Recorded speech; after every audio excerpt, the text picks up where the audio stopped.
you struggle with irritable bowel syndrome or IBS and also have anxiety, are you wondering if and how those two things are linked? And one more question before we get started. Do you have any problem with jaw pain or headaches? Did you know that irritable bowel syndrome, IBS, anxiety, jaw pain, and headaches can all be linked together? Well, that's what we're going to talk about today. I'm Dr. Amy with Physical Therapy for Everybody, and we here provide a very holistic approach to your body and to helping you heal. We obviously do not treat IBS directly, right? This is a physical therapy clinic. However, there are a lot of our patients who we see who have other symptoms that are related to IBS. So often that can be low back pain, or pelvic floor dysfunction, or hip problems, or something like that. Obviously, all of those things are located structurally in the same area. So we do end up working with a lot of patients who also have IBS. And what we've noticed is that all of our patients, at least, who suffer with IBS also suffer with anxiety. And there's two links that can happen, as far as I can see, in between those two things. So one is the psychological link, and the other one is the physical link.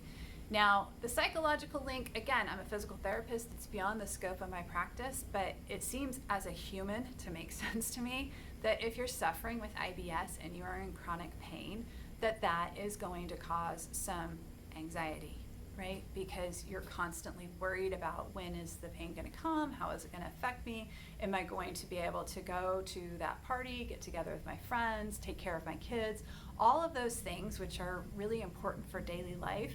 And when you have IBS, and especially when you're during a flare and things are uncontrolled, it can produce anxiety because you don't know if you're going to be able to do the things that are important in your life. Now, the physical structure that aligns these two things is something that we can work on in physical therapy.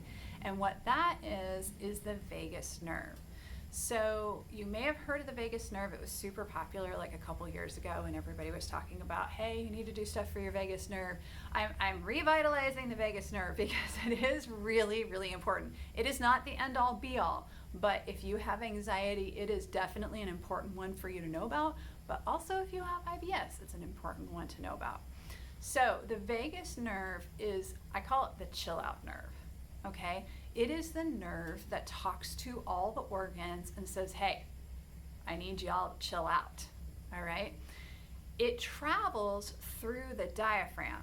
So when we're in fight or flight, we use our accessory muscles of respiration. So these are the neck muscles, everything gets tight, it opens up our lungs, our heart starts beating more rapidly, so we can run away from the bear, okay? However, in our society today, and especially if we suffer with chronic pain, we find ourselves in that mode very regularly. What happens though is when we're in that mode regularly, we do not use the diaphragm, which is the big muscle that's supposed to be doing respiration like 99% of the time. That's the one that's built for respiration. We're just supposed to use those accessory muscles, again, when we see a bear. However, in our society today, we tend to use them more regularly. The problem, well, obviously, you understand that can cause headaches, that can cause jaw pain, that can cause TMJ dysfunction, because everything is super tight up in here and it stays there literally all day long. So that's one problem. However, the other problem is that if the diaphragm is not moving correctly, then the vagus nerve doesn't get stimulated as much. And again, the vagus nerve is the chill out nerve. So it tells all the other organs, so not the heart and the lungs, but all the other internal organs that, hey, we need you to kick in and start working.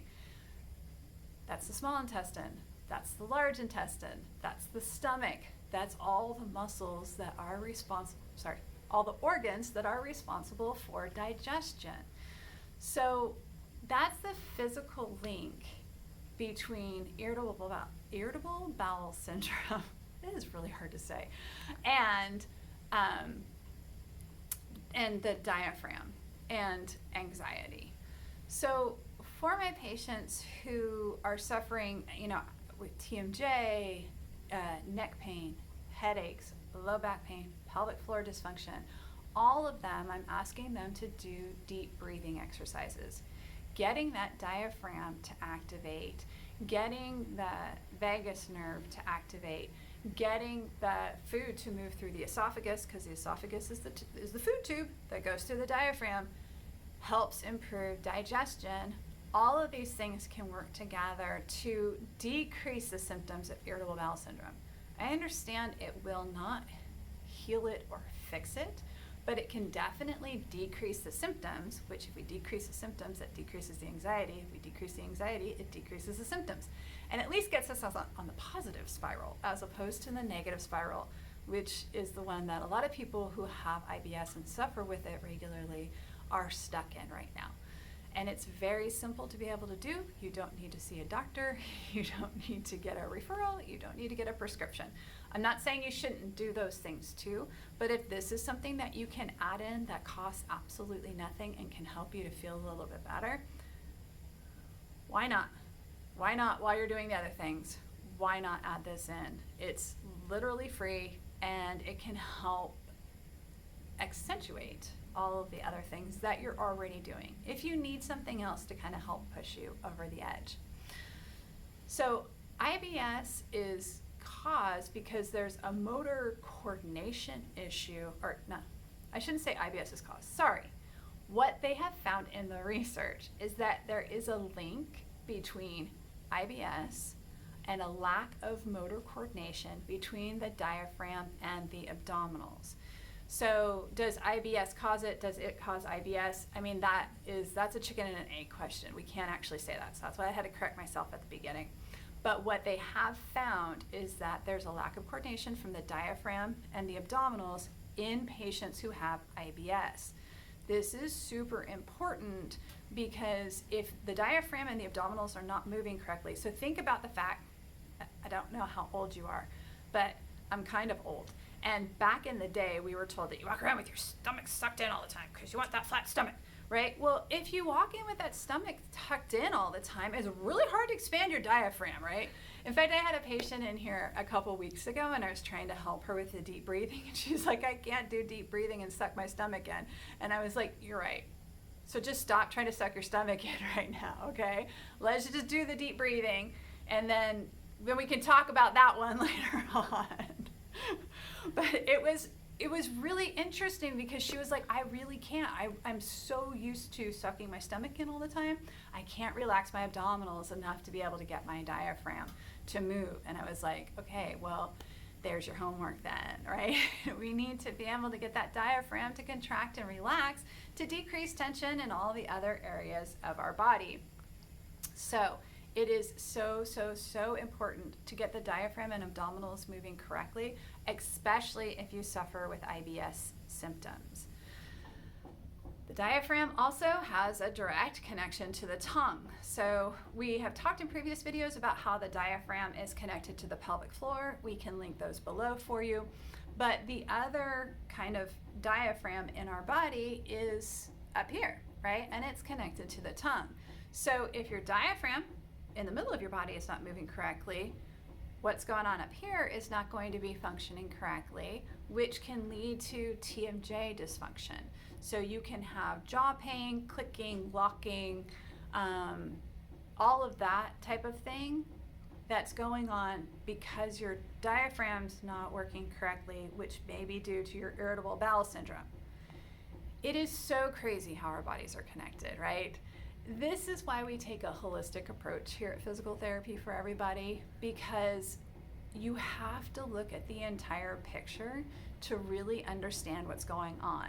If you came in and you just talked about your jaw pain and you didn't tell me about your headaches, I didn't observe how your diaphragm was moving, I didn't ask you about irritable bowel syndrome, and I didn't see how the whole thing was connected, maybe I could get the jaw moving correctly, but would it last?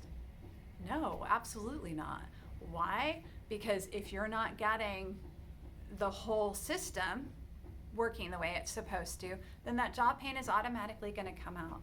The jaw pain is the canary in the coal mine, right? It's the thing that's finally squawking loud enough that you're paying attention to it, and it's helping you find some help for it, but it could be due to so many other things. Jaw pain can be due to how you're breathing, to the neck muscles being tight, which may also have to do with your headaches, how your diaphragm's moving, but even your irritable bowel syndrome.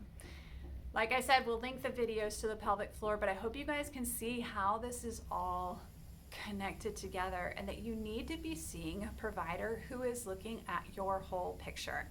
You need to be seeing a provider who wants to talk to you not just about your jaw pain, but about your irritable bowel syndrome and your low back pain and your history of a fall off a horse that you had 15 years ago, because all of these things are connected. And if we don't look at the whole body together, we're gonna miss something. And that means that that pain, that dysfunction, that anxiety, that irritable bowel syndrome is gonna flare up and it's gonna get worse. So make sure you're working with someone who's looking at your body as a whole picture so that they can find a long-term solution for your health. All right, have a great day, everyone. Bye.